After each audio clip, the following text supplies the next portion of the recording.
Hello everyone, a very good evening to everyone. I hope you are doing very well. Discuss करेंगे काफ़ी important chapter जो कि है chemical kinetics. ठीक है, केमिकल काइनेटिक्स में हम प्रीवियस क्लासेस में काफ़ी इंपॉर्टेंट टॉपिक्स को डिस्कस कर चुके हैं। आज की क्लासेस में हम आगे की बातों को डिस्कस करेंगे। ठीक है, सो चलिए स्टार्ट करते हैं। पहले एक बार देख लेते हैं जो हम प्रीवियस क्लास में डिस्कस कर चुके हैं। मैं एक बार क्विकली रिकॉल करता हूँ। हम डिस्कस कर चुके हैं रेट क्या है, रेट को कौन कौन से फैक्टर्स अफेक्ट करते हैं।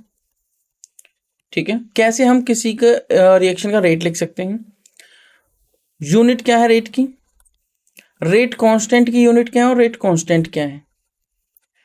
उसके बाद हमने देखा ऑर्डर क्या है, मॉलिक्यूलरिटी क्या है, मॉलिक्यूलरिटी और ऑर्डर में डिफरेंस क्या है। ये सारी बातें हमने कवर की।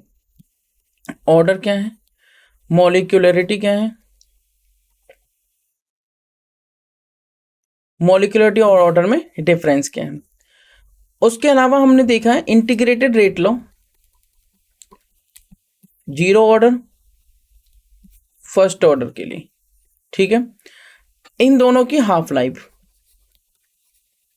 जीरो ऑर्डर की और फर्स्ट ऑर्डर की, इनके बेसिस पर कुछ इंपॉर्टेंट क्वेश्चंस मैं आपको क्विकली दिखा देता हूँ। सिलेबस क्या है, सिलेबस आप देख सकते हैं। Rate of a chemical reaction जो हम डिस्कस कर चुके हैं, factors affecting the rate of reactions ये भी हमने डिस्कस कर लिया। कौन कौन से फैक्टर, जैसे कॉन्सेंट्रेशन, टेम्परेचर, प्रेशर, कैटलिस्ट, ये सारे फैक्टर्स डिस्कस किए थे। एलिमेंट्री रिएक्शंस क्या होती है, सिंगल स्टेप। कॉम्प्लेक्स रिएक्शन क्या होती है, more than one step. Order and molecularity क्या होती है, रेट लॉ, रेट कांस्टेंट और उसकी units, differential and integral form of zero and first order, उनकी हाफ लाइफ्स और कैरेक्टरिस्टिक्स डिस्कस कर ली। आज जो हम डिस्कस करने जा रहे हैं वो होगा effect of temperature on the rate of reactions. Arrhenius theory important, यहाँ से क्वेश्चन बनता है। एक्टिवेशन एनर्जी, उसकी कैलकुलेशन, और कॉलिजन थ्योरी विदाउट डेरिवेशन। तो टॉपिक जो आज के हम कवर करेंगे, देखो आपको पता ही 102 क्वेश्चंस पूछे जाते हैं एग्जाम्स में। प्रीवियस ईयर एग्जाम्स के बेस्ड पर मैंने आपको एनालिसिस करके बताया। ठीक है, सो जो टॉपिक्स आज हम कवर करने जा रहे हैं वो होंगे temperature dependence of the rate of reaction first of all. Second topic हमारा होगा अरेनियस थ्योरी, अरेनियस इक्वेशन, फिर एक्टिवेटेड कॉम्प्लेक्स थ्योरी और रिएक्शन प्रोफाइल। चलिए समझते हैं पहले temperature dependence of the rate of reaction. जो रेट है वो टेम्परेचर पर डिपेंड करेगा या नहीं करेगा, अगर करेगा तो किस तरीके से करेगा। जैसे कि हमने factors affecting the rate of reaction देखा था, तब उसमें भी एक फैक्टर हमने कवर किया था, टेम्परेचर। तो उस टाइम पे हमने एक जनरल बात बोली थी, क्या बोली थी कि टेम्परेचर बढ़ने के साथ साथ रेट ऑफ रिएक्शन बढ़ता है। ठीक है, और रेट ऑफ रिएक्शन कैसे बढ़ता है कि मैं ये कहूँ कि for every 10 degree rise rate of reaction almost double हो जाता है। एग्जाम्पल आप यहाँ पे देख सकते हैं, जैसे कि लिखा हुआ है most of the chemical reaction are accelerated by increasing temperature. बहुत सारी जो केमिकल रिएक्शंस हैं वो एक्सेलरेटेड होती हैं, उनका रेट इंक्रीज हो जाता है टेम्परेचर इंक्रीज होने की वजह से। एग्जाम्पल के लिए आप देख सकते हैं इन डिकम्पोजिशन ऑफ N2O5, मतलब डाई नाइट्रोजन पेंटा ऑक्साइड का डिकम्पोजिशन अगर मैं करता हूँ, so the time taken for half of the original amount, मान लीजिए इसका अमाउंट मैंने लिया x, तो इसको x/2 होने में जो टाइम लगता है वो लगता है the time taken for half of the original amount of material to decompose is 12 minute. मैं रिपीट करता हूँ अपनी बात को। मैंने लिखा है यहाँ पर N2O5, मैंने कहा ये डिकम्पोज हो रहा है। ठीक है, डिकम्पोज होके प्रोडक्ट्स बना रहा है, प्रोडक्ट्स। मैंने कहा N2O5 की इनिशियल कॉन्सेंट्रेशन मान ली x, और जो इसका हाफ लाइफ है वो दे रखा है 12 मिनट। कितना दे रखा है, 12 मिनट एट 50 डिग्री सेल्सियस की बात हो रही है। मतलब half of the amount x/2 ये हो जाता है कितनी देर में, बताइए कितनी देर में। आप इसको x - x/2 भी लिख सकते हैं। x - x/2 मतलब इतना अमाउंट बचा हुआ है। ठीक है, x में से x/2 माइनस कर दिया, या फिर इसको 2x - x करके x/2 भी लिख सकते हैं, सिंपल। तो दोनों बातें ही सेम है। वो हाफ लाइफ टाइम है 12 मिनट। अगर मैं उस टेम्परेचर को, देखना ध्यान से, 50 डिग्री सेल्सियस से 25 डिग्री सेल्सियस की तरफ ले जाऊँ, मतलब कोल्ड कंडीशंस की तरफ ले जाऊँ, मतलब टेम्परेचर को कम कर दूँ, मतलब हाफ लाइफ टाइम इंक्रीज होगा। अच्छा, अगर मैंने टेम्परेचर, देखना ध्यान से, 50 डिग्री सेल्सियस से 25 डिग्री सेल्सियस कर दिया, और 50 डिग्री सेल्सियस पे हाफ लाइफ टाइम हम एज्यूम क्या, हमारा जो हाफ लाइफ टाइम था ये इस रिएक्शन के डिकम्पोजिशन का वो था 12 मिनट। तो हो सकता है 24 मिनट हो जाए। आप तो लास्ट यही बोलेंगे कि अगर टेम्परेचर कम कर दिया तो मान लीजिए 24 मिनट जाए। चलिए 24 नहीं 48 हो जाए। नहीं, पता कितना हुआ, 5 आवर्स। 12 मिनट में जो रिएक्शन हो रही थी 50 डिग्री सेल्सियस पे, हाफ लाइफ जिसका 12 मिनट आ रहा था, मतलब 50% कॉन्सेंट्रेशन, मतलब 50% अमाउंट जिसका रिएक्ट कर गया था, 50% कॉन्सेंट्रेशन जिसकी डिक्रीज हो गई थी 12 मिनट में 50 डिग्री सेल्सियस पे, वही कॉन्सेंट्रेशन उतना ही अमाउंट 25 डिग्री सेल्सियस पे 5 घंटे ले रहा है।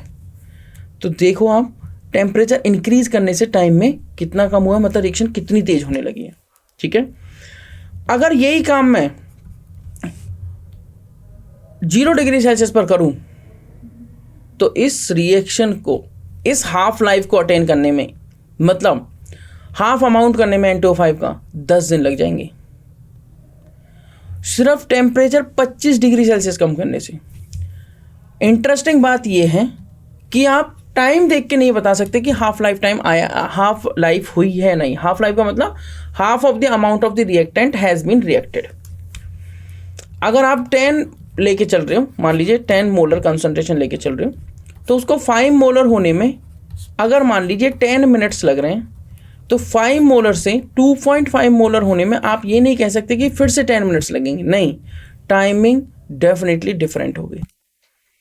तो मेरा कहने का क्या मतलब है, अगर शुरू में आपने N2O5X लिया, 50 डिग्री सेल्सियस पर अगर बात करूं, तो इस कॉन्सेंट्रेशन को x/2 होने में, मतलब हाफ होने में टाइम लग रहा था कितना बताइए, 12 मिनट्स। बट अगर यहीं पर मैंने टेम्परेचर 25 डिग्री सेल्सियस कर दिया, तो इस x को x/2 होने में टाइम लगने लगा कितना, 5 घंटे। और अगर इसी टेम्परेचर को 0 डिग्री सेल्सियस कर दिया, तो इसी x को x/2 होने में टाइम लगने लगा 10 दिन। तो definitely with temperature rate of reaction increases, और टेम्परेचर कम करने पे rate of reaction decreases. In a mixture of potassium permanganate, मतलब KMnO4, जो कि अच्छा एक क्या है, ऑक्सीडाइजिंग एजेंट भी है, एंड ऑक्सैलिक एसिड, जो कि हमारा होता क्या है, H2C2O4। ठीक है, ऑक्सैलिक एसिड क्या होता है, COOH और COOH, oxalic acid, ethane 1,2 dioic acid. Potassium permanganate get decolourised faster at a higher temperature. अगर मैं हाई टेम्परेचर रखूँगा तो पोटाशियम परमैंगनेट, जिसका एक कलर होता है जैसे लाइक पर्पल कलर, वो डीकलराइज हो जाता है, बट लोअर टेम्परेचर पे वो स्लो डीकलराइज होता है। ठीक है, जनरली ये बोल दिया जाता है कि एक chemical reaction, for a chemical reaction with rise in temperature by 10 degree Celsius या फिर केल्विन, 10 केल्विन भी आप बोल सकते हो, rate constant is nearly doubled. ये जनरल बात है। एग्जैक्ट इसको क्वांटिटेटिव रिलेशनशिप बताएगी Arrhenius theory. Temperature dependence I hope आपको क्लियर होगा। अब समझते हैं दो इंपॉर्टेंट बातें, रिएक्शन प्रोफाइल। रिएक्शन कुछ इस तरीके से चल रही है, यहाँ पे मैं रखता हूँ पोटेंशियल एनर्जी और यहाँ पर रिएक्शन कोऑर्डिनेट्स है, मतलब रिएक्शन इधर चल रही है। मैंने बोला कि ये रिएक्टेंट्स हैं, ये क्या हमारे रिएक्टेंट्स, और ये क्या हमारे प्रोडक्ट्स। ठीक है, यहाँ पर हमारे बैठे हुए रिएक्टेंट्स, मान लीजिए इनकी एनर्जी है 10, यहाँ पर हमारे आ गए प्रोडक्ट्स, मान लीजिए इनकी एनर्जी है 8। तो 8 एनर्जी ज़्यादा है या 10? 10 ज़्यादा है, मतलब रिएक्टेंट्स की एनर्जी ज़्यादा है। यहाँ से ये बात क्लियर हो। अगर रिएक्टेंट्स की एनर्जी ज़्यादा है और प्रोडक्ट्स की एनर्जी कम है, ठीक है, तो समझिए ध्यान से। अगर रिएक्टेंट्स की एनर्जी ज़्यादा है और प्रोडक्ट्स की एनर्जी कम है, देखो रिएक्शन हो क्या रही है, यहाँ पे रिएक्टेंट्स बैठे हुए हैं, वो कोलाइड करेंगे, रिएक्शन की एनर्जी, रिएक्टेंट्स की एनर्जी इंक्रीज होगी, इंक्रीज होगी, इंक्रीज होगी। एक पॉइंट आएगा जहाँ पर वो एक्टिवेटेड कॉम्प्लेक्स में कन्वर्ट हो जाएंगे, मतलब इस पॉइंट पे मैक्सिमम एनर्जी अटेन कर लेंगे और फिर वो एनर्जी डिक्रीज होना स्टार्ट हो जाएगी, और इस तरीके से वो क्या हो जाएगी, डिक्रीज। अब हुआ क्या, रिएक्टेंट्स की एनर्जी ज़्यादा है, प्रोडक्ट्स की एनर्जी कम है, मतलब मैं लिख देता हूँ ER ज़्यादा है और EP क्या है, कम है। अगर ER ज़्यादा है, EP कम है, तो अगर मैं फाइनल माइनस इनिशियल करता हूँ और डेल्टा H निकालने की कोशिश करता हूँ, तो EP माइनस जो ER होगा, EP कम है, ER ज़्यादा है, EP कम है, ER ज़्यादा है, तो डेफिनेटली वैल्यू आएगी नेगेटिव, क्योंकि ER की वैल्यू ज़्यादा है, नेगेटिव वाले पार्ट की वैल्यू ज़्यादा है। डेल्टा H नेगेटिव का मतलब है रिएक्शन हुई एक्सोथर्मिक। कैसी हुई जी, एक्सोथर्मिक, क्योंकि वो जब 10 एनर्जी पे यहाँ पर पहुँचा, तो उसके बाद उसने जो बाकी एनर्जी वो लूज करी है, मतलब एक्सो मतलब एग्जिट कर दी एनर्जी। अब समझिए ध्यान से, इस एक्टिवेटेड कॉम्प्लेक्स तक, इस पीक तक, इस कर्व की पीक तक अटेन करने के लिए रिएक्टेंट्स को कुछ एनर्जी की जरूरत पड़ी, उस एनर्जी को बोलते हैं एक्टिवेशन एनर्जी। तो ये ग्राफ क्या शो कर रहा है? This graph shows the changes in energy that occurs during a chemical reaction. क्या चेंजेस हो रहे हैं एनर्जी के टाइम, इस रिएक्शन के टाइम पे एनर्जीज में। ये क्या रिप्रेजेंट कर रहा है? ये रिप्रेजेंट कर रहा है एक्टिवेशन एनर्जी। ये क्या है? Activation energy. ER क्या रिप्रेजेंट कर रहा है? Energy of the reactant. EP energy of the product. और डेल्टा H एंथैल्पी में क्या चेंज आया है। ठीक है, सिंपल बात से इस डायग्राम को दोबारा समझते हैं। डायग्राम ये कह रहा है कि रिएक्टेंट्स ने कोलाइड करना स्टार्ट किया और एक्टिवेटेड कॉम्प्लेक्स अटेन हुआ और फिर रिएक्टेंट्स के फिर प्रोडक्ट्स बनने स्टार्ट हो गए और ये आ गई प्रोडक्ट्स की एनर्जी। प्रोडक्ट्स में से हमने रिएक्टेंट्स को माइनस किया और इस क्या कह सकते हैं, इस डिफरेंस को EP माइनस ER के डिफरेंस को डेल्टा H बोलते हैं, जो कि वैल्यू आई नेगेटिव, आएगी नेगेटिव, तो रिएक्शन होगी एक्सोथर्मिक। तो ये एक्सोथर्मिक का ग्राफ है। अब देखो रिएक्टेंट्स की अपनी कुछ एनर्जी है। अब यहाँ पे दो वर्ड आते हैं, एक आता है थ्रेशोल्ड एनर्जी। थ्रेशोल्ड का मतलब मिनिमम एनर्जी, इतनी एनर्जी तो होनी ही होनी चाहिए किसके पास? रिएक्टेंट्स के पास। कहाँ तक जाने के लिए? प्रोडक्ट्स में जाने के लिए। और थ्रेशोल्ड एनर्जी क्या है? इस पीक से लेकर नीचे तक की जो एनर्जी है, इसे मैं बोल रहा हूँ ETH, मतलब थ्रेशोल्ड एनर्जी। थ्रेशोल्ड एनर्जी क्या है? Minimum amount of the energy जो रिएक्टेंट्स के पास होनी चाहिए, किस चीज़ के लिए? प्रोडक्ट्स में कन्वर्ट होने के लिए। फिर एक्टिवेशन एनर्जी क्या है? Activation energy is the energy जो रिएक्टेंट्स को एब्जॉर्ब करते हैं या जो रिएक्टेंट्स को एक्स्ट्रा चाहिए इस पीक को अटेन करने के लिए। तो क्या मैं ये कह सकता हूँ कि जो E थ्रेशोल्ड है वो एक्टिवेशन एनर्जी और रिएक्टेंट्स की एनर्जी का प्लस है, क्योंकि रिएक्टेंट्स को जितनी एनर्जी चाहिए इस थ्रेशोल्ड पीक को अटेन करने के लिए, इस थ्रेशोल्ड एनर्जी को अटेन करने के लिए, वही तो होती है एक्टिवेशन एनर्जी और प्रोडक्ट में बदलने के लिए। तो ये आपका जो ग्राफ है वो एक्सोथर्मिक का है। अगर आप इसी तरीके से ग्राफ एंडोथर्मिक का बनाना चाहें तो वो भी आप बना सकते हैं, सेम बातें चलेंगी। ये रिएक्टेंट्स हो गए और फिर उसके केस में प्रोडक्ट्स थोड़ी ऊपर रुक जाएंगे, मतलब प्रोडक्ट्स की ज़्यादा एनर्जी हो जाएगी, रिएक्टेंट्स की एनर्जी कम होगी। यहाँ से यहाँ तक की एनर्जी को बोलेंगे वही ETH, और यहाँ से यहाँ तक की, इस पीक से यहाँ तक की एनर्जी को बोलेंगे जो रिएक्टेंट्स को क्या चाहिए डेफिनेटली, वो होगी EA, एक्टिवेशन एनर्जी। यहाँ पर पोटेंशियल एनर्जी होगी और इधर क्या होंगे? Reaction coordinates. इन दोनों के गैप को फिर से डेल्टा H बोलेंगे, बट आपके पास डेल्टा H क्या होगा? पॉजिटिव होगा। क्या होगा? पॉजिटिव। मतलब ये वाला ग्राफ एंडोथर्मिक का हो जाएगा। किसका हो जाएगा? एंडोथर्मिक। यहाँ पर एक्टिवेटेड कॉम्प्लेक्स होगा और उसी तरह से प्रोडक्ट कन्वर्ट हो जाएंगे। EP ज़्यादा रहेगा इस केस में ER से। EP क्या रहेगा? ER से ज़्यादा है, तभी डेल्टा H क्या आया? पॉजिटिव। तो जो एक्टिवेशन एनर्जी है, जो थ्रेशोल्ड एनर्जी है, वो किसकी इक्वल रहेगी? वो फिर से इक्वल रहेगी EA प्लस ER के, मतलब एक्टिवेशन एनर्जी प्लस रिएक्टेंट्स की एनर्जी। रिएक्टेंट्स की अपनी भी खुद की कुछ एनर्जी है, तो रिएक्टेंट्स की एनर्जी में जितनी एनर्जी का एडिशन होता है थ्रेशोल्ड एनर्जी को अटेन करने के लिए, उसे कह देते हैं एक्टिवेशन एनर्जी। क्लियर? तो एक्सो और एंडो दोनों का मैंने आपको ग्राफ बता दिया। ये आप देख सकते हैं रिएक्शन प्रोफाइल जब दो ट्रांजिशन स्टेट आ जाएं। मान लीजिए A से बना I इंटरमीडिएट और I से बना B, तो ट्रांजिशन स्टेट TS1 दिखा रहा है ट्रांजिशन स्टेट 1 और TS2 दिखा रहा है ट्रांजिशन स्टेट 2। आप देख सकते हैं रिएक्टेंट से गए ट्रांजिशन स्टेट 1, तो इसकी एनर्जी होगी EA1, activation energy 1, right, which the reactants must have, right, to go to the product side. ठीक है, जैसे EA1 उसने एब्जॉर्व करके TS1 को अटेन किया, फिर वो प्रोडक्ट की तरफ जाने लगी, तो एक इंटरमीडिएट आ गया जो प्रोडक्ट से थोड़ा सा कम स्टेबल था, बट इंटरमीडिएट अटेन हुआ। इंटरमीडिएट फिर से कन्वर्ट होने लगा किसमें? ट्रांजिशन स्टेट 2 में। इस एनर्जी को बोल देते हैं EA2। वो वहीं से होगी, पूरी होगी थ्रेशोल्ड, और रिएक्टेंट्स या इंटरमीडिएट से जो है वो आप देख सकते हो EA2 और EA1 है इस तरीके से, फिर वो कन्वर्ट हो गया प्रोडक्ट में। अब आप यहाँ पर देखकर क्लियरली बता सकते हो कि डेल्टा H क्या होना चाहिए? पॉजिटिव या नेगेटिव? डेफिनेटली नेगेटिव, क्योंकि प्रोडक्ट की एनर्जी कम है और रिएक्टेंट्स की एनर्जी ज़्यादा है।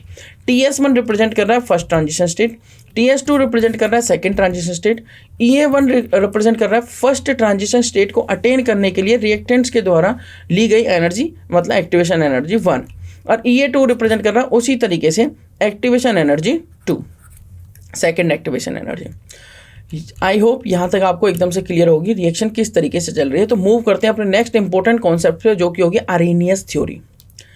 अरेनियस थ्योरी क्या कह रही है? According to Arrhenius theory the rate constant k of reaction is related to temperature T. कैसे रिलेट करता है भाई? K is equal to A e to the power minus E A by R T. ये बात क्यों आई समझिए ध्यान से।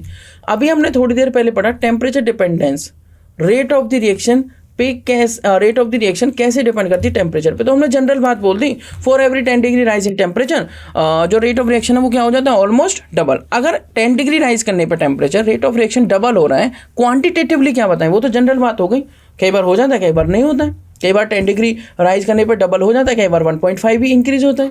तो क्वांटिटेटिवली कैसे बताएं इस बात को? तो K is equal to A e to the power minus E A by R T, ये एक्सपोनेंशियल टर्म है। के यहाँ पे क्या है? Definitely K is nothing that is rate constant. अगर के रेट कांस्टेंट है तो ए हो गया आपका एक प्री एक्सपोनेंशियल फैक्टर। इसका नाम कोई डिफाइन नहीं किया है मैंने, सीधा एक्सपोनेंट से पहले लगा हुआ तो प्री एक्सपोनेंशियल फैक्टर, या दूसरा नाम आप बोल सकते हो frequency factor.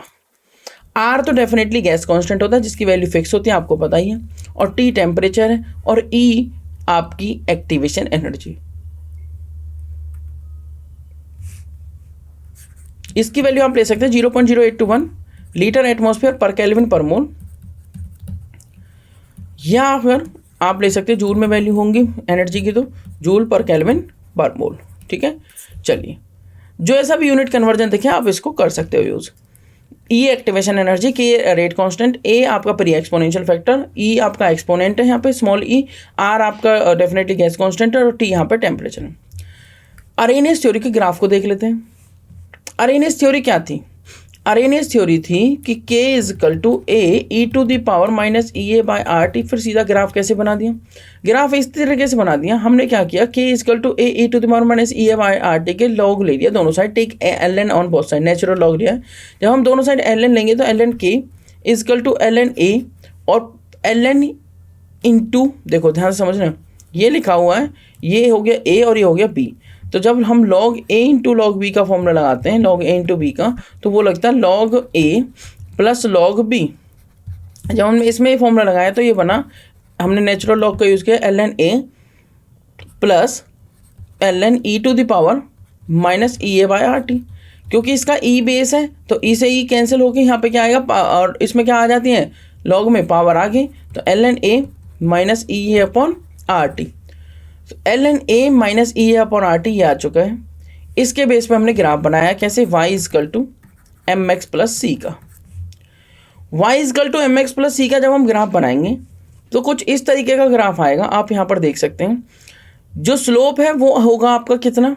E A upon are, और इन एक्स एक्सिस पर रखा गया 1/t, और y एक्सिस पर ln k, और इंटरसेप्ट जीरो नहीं है, इंटरसेप्ट है ln a, और स्लोप नेगेटिव है तो लाइन ऊपर से नीचे की तरफ आएगी। ये हो गया इंटरसेप्ट ln a, लाइन ऊपर से नीचे की तरफ आई है, स्लोप की value minus E upon R. This is important graph, क्योंकि यहाँ पर एग्जाम में डायरेक्ट क्वेश्चन आते हैं। स्लोप की जगह पे कुछ वैल्यू लिख के दे देगा और पूछेगा ई ए की वैल्यू बताएं।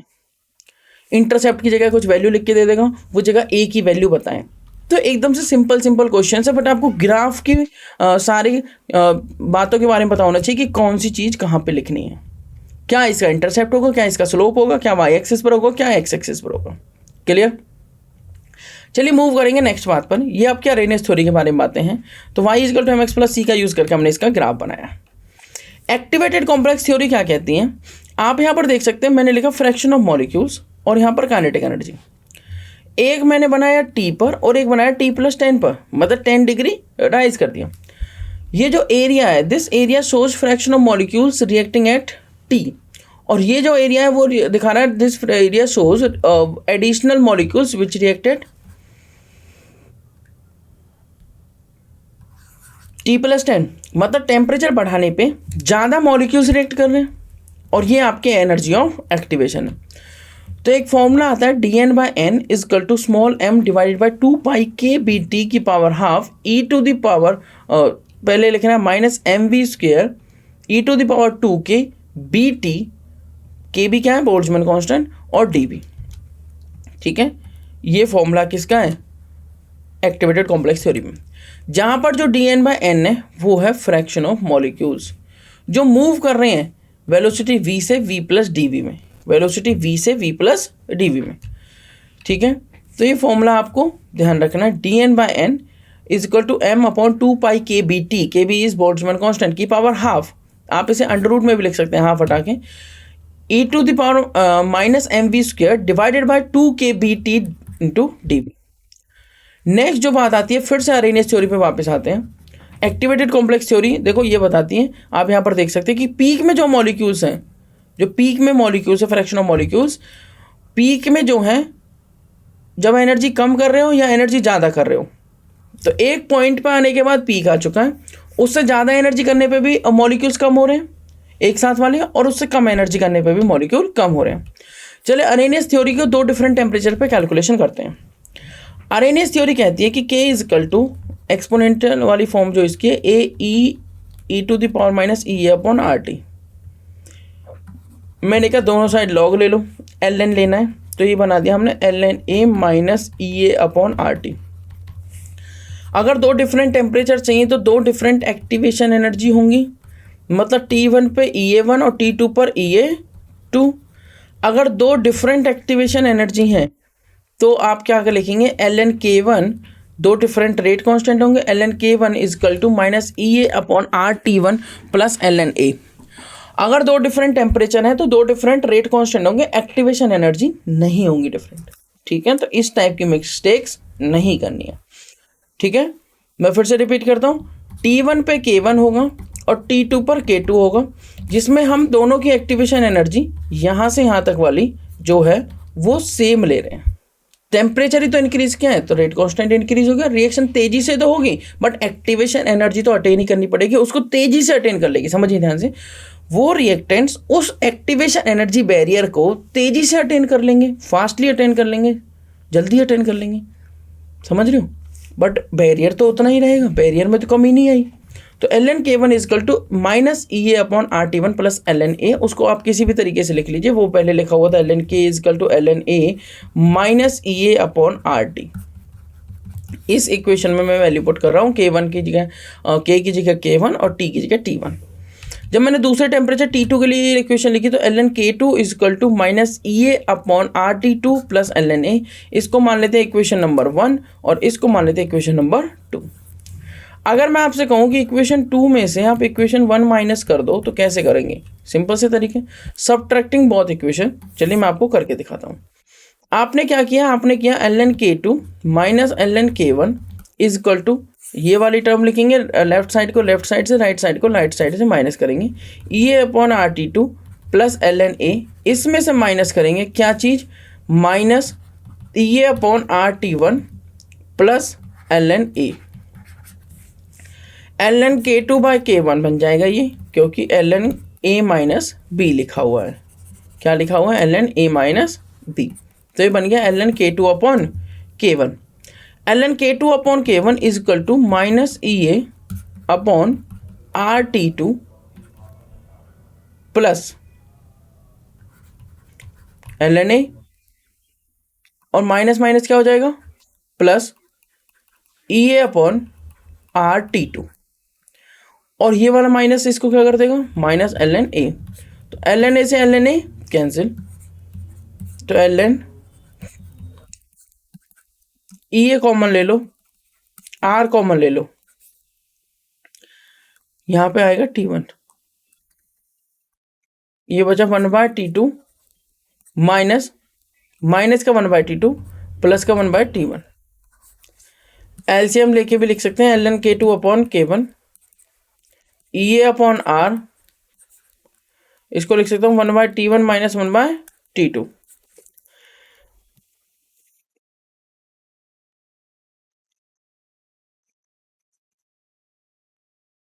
जब मैं इस लॉग को नेचुरल लॉग में चेंज नेचुरल लॉग को लॉग में चेंज करूंगा तो मुझे लिखना होगा 2.303 log k2 by k1 EA upon R 1 upon T1 minus 1 upon T2। अब इस 2.303 को हम लेके जा सकते हैं कहाँ पे, राइट साइड में, मतलब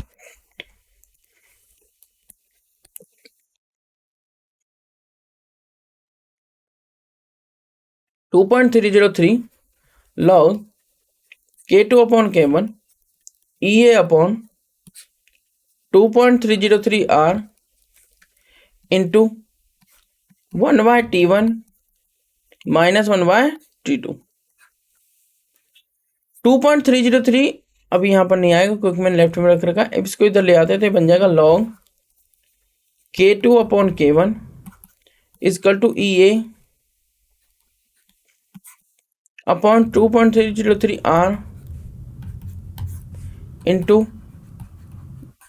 T2 minus T1 divided by T1।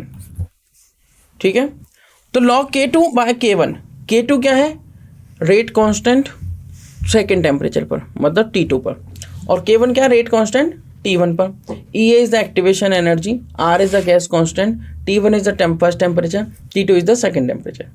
ठीक है, तो फॉर्मूला आपका क्या बन गया, log K2 upon K1 is equal to EA upon 2.303 R into T2 minus T1 divide by T1, T2 minus T1 divide by T1। आप देख सकते हैं ये फॉर्मूला जो कि यहाँ पे लिखा हुआ है, log K2 by K1 is equal to EA upon 2.303 R T2 minus T1 divided by T1 T2, T2 minus T1 divide by T1 T2। जब आप एलसीएम लेंगे तो एलसीएम भी इस तरीके से आएगा, तो आप लिखेंगे log K2 by K1 is equal to EA upon 2.303 R T2 minus T1 divide by T1 T2।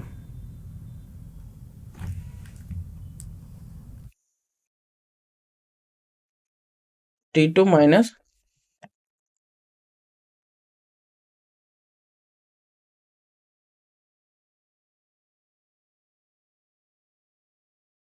ठीक है, तो इस तरीके से आप इन वैल्यूज को लिख सकते हैं। मैं दोबारा से लिख देता हूँ, यहाँ पे आप लिखेंगे T2 minus T1 divide by T1 T2, T2 minus T1 divide by T1 T2, ये इसका फॉर्मूला हो गया। इस फॉर्मूले के बेस पे काफी सारे क्वेश्चंस आते हैं। अब जो बात आती है रिएक्शन प्रोफाइल पर, वो आती है इफेक्ट ऑफ कैटलिस्ट की। कैटलिस्ट का क्या फर्क पड़ता है रिएक्शन पे? देखो, कैटलिस्ट का काम है रिएक्शन की रेट को ऑल्टर करना, डिक्रीज इंक्रीज कर सकता है पॉजिटिव नेगेटिव कैटलिस्ट के बेस पे। बट जो बात आती है वो ये है कि कैटलिस्ट रिएक्शन में खुद से कंज्यूम नहीं होता, विदाउट कंजप्शन ऑफ इटसेल्फ ये रिएक्शन की रेट को इंक्रीज या डिक्रीज कर देता है। तो catalyst only lowers the activation energy. Catalyst का काम क्या है, जिस एक्टिवेशन एनर्जी को अटेन करने के लिए यहाँ जाना पड़ता था, वो क्या करेगा, इस एक्टिवेशन एनर्जी बैरियर को कम कर देगा। जिस वजह से क्या हो रहा है, कैटलिस्ट बनने की वजह से, कैटलिस्ट आने की वजह से जो एक्टिवेशन एनर्जी बैरियर है वो कम हो गया और रिएक्शन तेजी से होने लगी। ठीक है, तो इस इफेक्ट ऑफ कैटलिस्ट को हम डिस्कस करेंगे अपनी नेक्स्ट क्लास में। आई होप यहाँ तक आपको समझ में आया होगा। So this is the end of the session. जो हमने टॉपिक्स आज कवर किए हैं, ठीक है, और कुछ इंपॉर्टेंट क्वेश्चंस हम डिस्कस करेंगे अपनी नेक्स्ट क्लास में। ठीक है, जो टॉपिक्स आज कवर किए हैं हमने, वो मैं क्विकली आपको बता देता हूँ। हमने पहले पढ़ा temperature dependence, temperature dependence of the reaction, temperature के साथ कैसे वेरी होता है। उसके बाद हमने क्या पढ़ा, अरेनियस थ्योरी,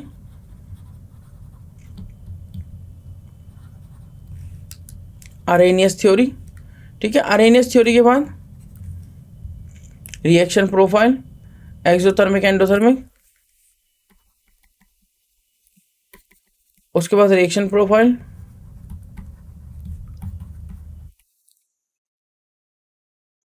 ये कुछ बातें आज हमने कवर की। ठीक है, सो चलिए, थैंक यू सो मच, फिर मिलेंगे आपसे नेक्स्ट क्लास में।